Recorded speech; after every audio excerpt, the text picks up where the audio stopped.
Doodlebud. I already had 4 retractable nib style fountain pens. I didn't need 2 more, but nonetheless, here we are. So what we have here are the new editions of the ever so popular Majohn A1, and I never know, is it Majohn or Majohn? Either way, I always thought like this, if you're going to copy a pen, which is right down here, this is the original, this is the Pilot Vanishing Point. Okay, then I also got a vintage one over here in the back. You can see videos on all these. But if you're going to copy the real deal, like, don't do a cheap, terrible copy of it. And so they released this one. I actually got this one before I got the real deal by Pilot, because I just was on the fence and I tried one. It didn't really win me over. But then I thought, okay, let me get one of these. So I picked one of them up and thought, wow, they actually did a phenomenal job on it. I got another one. Then I got the real deal, and then I always had my eyes on a vintage one, so I picked that up. So I was good. But a store on AliExpress, 365 Days Stationery, reached out to me and said, "Have you seen these new ones?" Now I really hadn't, because I was good. I didn't need anything more. Showed me the pictures, and I said, "Wait a second, what are you doing on here? That's some serious detail work." I checked out the price; it's the same as the regular A1 models. How are they doing this for this price? So I said, okay, send me a couple of those over. Sent them over. They arrived pretty quick. I checked out their store. They got lots of decent fountain pens on there, even some like Pilot brand and Sailor and Platinum ones as well. So I checked out. Their reviews were good, like customer feedback, everything. So I said, okay, we can go ahead and do this. It's not like a new store that just popped up and got bad reviews. They seem like they've been around a while. So they just arrived, close to a week ago here. And these things are made exceptionally well. Of course, I'm going to get out the microscope and just show you what these are all about. So that way, if you have been eyeing them and you're kind of on the fence, hopefully it will answer your questions one way or another. So it comes in the standard Majohn A1 box. I did notice this, though. I didn't see this the first time. Sorry about the bump. It says, "Feel the temperature of writing." I have no idea what that means. It comes with this, so I've already used it with my other pens to fill it up. You have a couple options here. When it comes to filling, you have a little converter. This bag is tough to open. Holy moly. Jeez, there we go. Okay, now I can get it out. Big hands working around a camera and a microphone is terrible. Holy. Open up, you. There. Okay, that was way too much effort. How you fill up the pen. It just, if you've never seen one of these and you're new to fountain pens, well, let's show you real quick. It comes apart quite simple and easy. All right. You got your main, this is your whole nib unit. Actually, I saw someone on Reddit was trying to take out the feed and the nib and all that because they're having some issues with one of their pens. And they couldn't get it out. Well, yeah, because you got some crimps right here. I got detailed reviews on these pens here, so check those out. I don't want to repeat myself, but yeah, those are all crimped in there, so you're not pulling that out. Anyways, you got a little protector on the back here. You just pop. Whoop, got a little ink. All right, take note of that. And you can either put in a cartridge. I think it comes with 2 empty cartridges, so you can use that to put to hold your ink. I do it that way because it holds more volume. What you do, you got your little eyedropper, suck up some ink from a bottle, fill it in there. Quick little trick I find these take forever for the ink to come through when you fill it with the cartridge. You know, obviously you can use the converter, that goes in instead. You turn your little piston knob and it sucks the ink through. Well, it's going to prime the whole pen, so you're writing right away. That's one sort of nice thing about it. But usually not a big deal when you put a cartridge into a pen. But it just took forever, like absolutely forever for it to come down. I had to coax it like crazy. So what I do now with them is I, save a few drops in here. So before I put the cartridge in, I just prime the pump kind of thing. Just 1-2 drops in there, put the cartridge on, and then it's writing pretty much instantly. So if you are having frustrations with this pen priming after you fill it up, there's a quick little tip for you. Anyway, so that's the gear to fill the pen. That was quite a long sidebar. I know it's dirty. I'm going to put it back on. You just slip it in, shunk, it goes in there. I was hopeful that they were going to update this. So it's either move the notch or change the spring. Probably not going to change the spring because that's going to dictate the tactile sensation on your clicker, which is already pretty good. But yeah, I thought maybe word got out. but I guess it hadn't. But, you know, maybe it will get out this time. See, just make it sit down here in the pocket, right? Instead of sitting up there, because then if you're putting the cap on it, it might turn on you, and then by the time you go to put the cap on, you're like, oh, damn it, and you got to line it up again, and then it pops out. So anyways, they got to fix that. If they're going to, again, if you're going to copy it, you've already done all of this already, like just finish the deal. Anyways, it's a nice looking pen. I chose this color and this color with these particular patterns for a reason. I thought this silver one with these stripes just looks like classy. You know, the silver stripes, it just looks, I don't know, fast with that color. Like a great business pen. You know, that's sort of a cool looking business pen. Now, I believe Pilot actually makes one of their models. It's like a limited edition where they'll have this type of stuff on it, this type of finish and treatment, and they're quite expensive. So that's why I was really blown away when they're only asking the same money, because it takes more work to do this. But there's a few ways you can put this treatment on here. Sometimes it's there's quite a bit of a setup cost, so unless you do a whole bunch of them, it doesn't make sense. Then you pursue a different method. But, you know, I'll get out the microscope. I've been having a look here. I have some ideas on how they've done it. But I am still surprised. Like, you know, this version or this version is going to cost more to make than this one. So I'm, even if it's $5 or $10 more you ask, I'm surprised they're not asking more, because it's anyways, it's very surprised on that. Pen looks great. It works great. The clicker, so this was interesting. I got both of them same time. Both clickers felt great. After I filled this one or two times, all of a sudden now the clicker isn't clicking as nice. It's a little just yeah, something in there. I got the endoscope. I'm going to see if we can see something that's going on. One thing I noticed it more with this one, because the stripes are so perfect, the clip was off a little bit, so I gave it a little tweak like that, and I couldn't, yeah, it's pretty darn close. Now it's still off by a hair, but the stripes are dead straight, and I couldn't put up with a crooked clip. So you might get something like that. And I mean, look, at this price, they're on the site, they're listed for, I'm saying Canadian price here, I think it was around $37. That's some of the concessions. It's not going to be as, you know, perfectly finished as a legit one. That's significantly more. So that's part of the deal. But little things like that, yeah, the pen overall is made extremely well. Let's give you a close-up of this one now. So this is the fish scale, and this is in the black. This is my favorite of the two, and it has to do with the texture. It really feels nice in the hand. Like, these all feel, nothing's better than my vintage one, and I just absolutely love this pen. I think it just looks so good. I wish they brought this back on the real Pilots. And I know there's the A2. It's not the same. It's still two-piece. So yeah, they have a faceted one that's out. It looks all right, but it's not a one-piece. No one has the one-piece still, just the original old school ones. Anyways, where was I? This is my favorite because the grip is really good. This is the best gripping one, but the new ones, they all grip well, and depending on the finish you get, you might find some are more tactile than others, but you know, this with that texture feels fantastic. The stripes here is pretty good too. You have a little bit more. But you know, when you got this pattern going on here, you're going to have a nice grippiness to it. So if you're someone who needs to have a bit of a better grip to their pen, absolutely. And I think it looks really good with the black. You can get both patterns with both colors, so you can do the opposite of what I got going on here.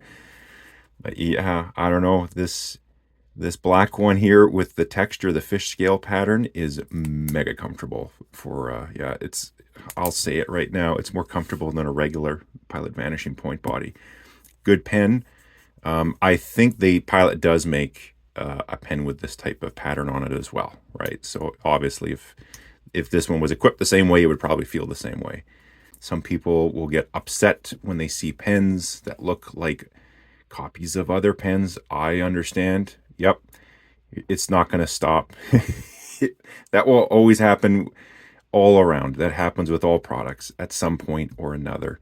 The clips, I never use them. If I compare the springiness of their clip versus, yeah, they're pretty close to each other. So if you know what the Pilot, this is a little stiffer, I should say. No, it's definitely stiffer. Anyways, I don't put my pens in shirt pockets because they're fountain pens and I'm terrified of them leaking. But some folks do it all the time. You're just more daring than I. Let's just write with them really quick. For that, I have this new little Muji book I picked up. These books are great. Like, just look how this thing's open. You just pop it open like that. Take a sheet out if you want to, and you just close it, zip, and you're back in action. It's really good and easy to refill. And this was neat too. Like, bumped you. Sorry about that. Took you for a ride. Very small little grid. So for you small printers out there like little grid paper that's fountain pen friendly, well, we're going to write with it today. I guess we'll do a little write-off, just compare all of them. I don't know. I'll fast forward that. I'll tell you right now though, these write extremely well.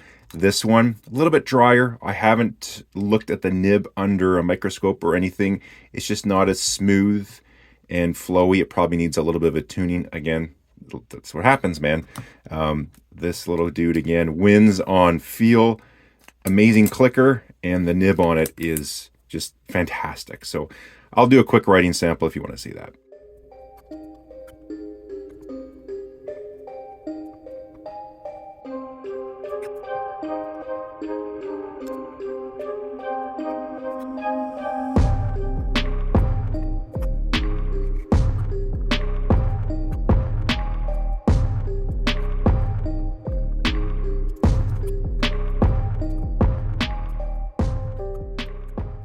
So if you compare the writing between all of them, you know, again, it's luck of the draw, but the black one in the fish scale is the best writer of all the A1s I have.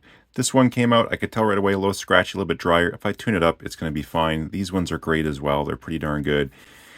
You get the real vanishing point. Yes, I do feel a difference in the nib. It does feel superior, smoother, softer touch, just better flow, all that stuff. So you are getting something more when you pay something more. And this one's very unique. I find the vintage Pilot pens feel a little bit different with their nibs, especially this vanishing point. But it is a fantastic writer. Just the dimensions of it, the faceted of all of them, it's my favorite.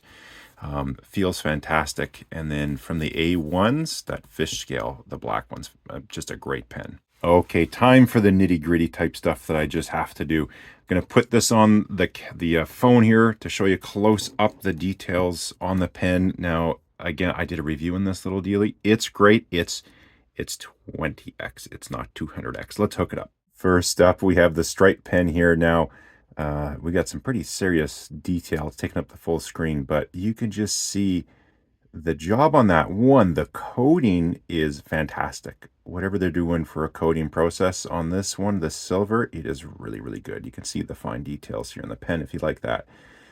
To me, now you could do this like a guilloche style, like a guilloche, which means it's kind of like a scraper. They'll have special bits and just gouge out the material, long stripes. They're beautiful machines when they're working. It looks to me, you can see little vibrations in those grooves, so a little bit of tool chatter.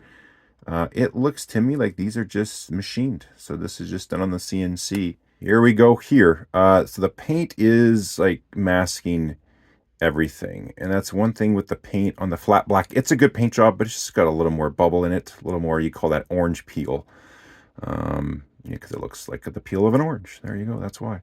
But beautiful job. Like, it's really, really good. You know what? Let me go get a couple other pens that have not this exact treatment, but something like this, and we can just compare. I'm curious.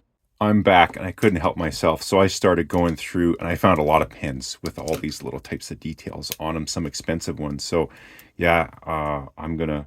If you want to watch this, watch this. I'm gonna be comparing all the machining on here. I need to know this for myself. Let me put the magnification back on. This is the Majohn A1 fish scale. Okay. This is a Faber-Castell Emotion in black, stealth black. So, that's the one thing with this 20X is the focal point there, the distance from the lens, it's so short. I can't get in tight. It's just almost too much. Anyways, so you can see a little bit better spacing, bad focus. This isn't, oh, we got it. There we go. So you can see the paint job is just better.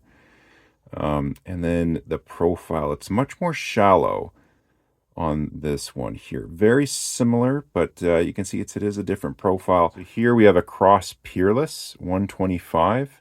It's got those stripes on here as well. Now this looks like it's done with the guilloche style machines. So it's a bit that's run the whole length along of the pen here. So it's like one or sometimes they'll do a few passes, of course, but one long cutting path along there. It's not a rotating tool. It's a bit that's in there, and it just goes along. Sort of, you'll see a machine sometimes called a scraper, so it's sort of like that. And beautiful job on there. Here we have the Graf von Faber-Castell Tomitio. So this is done with the same style of machine, the Guilloche. And so it's not machined, well, it's machined in, but it's not a rotating tool that's cutting. And it just goes the full length. They do it in a few passes, and away you go. And it's probably going to right to the end. Yeah, there we are. That's usually how that tool path finishes. And you can see the paint's a little bit better on this as well. But, I mean, you're having to go into a microscope to really see the difference, right? Finally, this is another pen here. This is by Zizo. I have a couple of their pens, and same thing. They got that type of work here on the body. And I was shocked. Like, it is a phenomenal job they did on that. Very, very clean, very good work. You can see the start and the end there, the paths of the tool. Yeah, it's just beautiful work. And the paint they put over top, you can see it goes all the way to the end there. So, you know, that's they clean up the end of the part afterwards to touch up the ends to make it nice and smooth. But yeah, the tool path exits fully as well. So that's most likely a Guilloche style machine. Bonus footage for those of you who enjoy my nerd out session. There'll be a video link in the description. I found a video where they just show the proper machining to do a Guilloche style. It's beautiful. It's like just mechanical machines. But that is, if you watch closely when they do the machining, the tool is sunken in and then it goes the full length of the path, whether it's got a wiggle on it or there are straight lines, and then it exits that way. So then this will be, focus. They'll be cleaned up at the ends here. But that'll sort of let you know if it starts on one end, not maybe all the way to the end. Sometimes they'll go the full length of it that way, part the ends, and then clean them up depending how they want to do it. But on, say, this Zizo pen, you could see it starts here, not all the way off the edge, but in a little bit, and then goes and exits. That's sort of, not 100% of the time, but that's usually a giveaway on to the machining techniques. That's another reason why I think this is done. This is machined in because it doesn't exit. It starts in a bit on both ends. The only way you can do that is with a rotating tool that you sink in and buzz along and then pull out. Here's a look inside of the pen body with the endoscope. I was curious what this looked like down at the bottom, the little trap door there. Fairly simple design, well executed. Hadn't looked at that before, so got the scope out. While I was at it, checked the cap. Nothing special to see here, but thought I would share it with you. Yeah, I'm impressed once again by Majohn with their A1. If you're going to do it right and do a good job. And yeah, they did a good job. Now, if you've made it this far into the video, I'm impressed, and you just might as well hit the little subscribe button there. Also, check out 365 Days Stationery there on AliExpress. They seem to have a good assortment of pens and free shipping and all that good stuff too. Anyways, love to hear from you in the comments. Till then, catch you next time.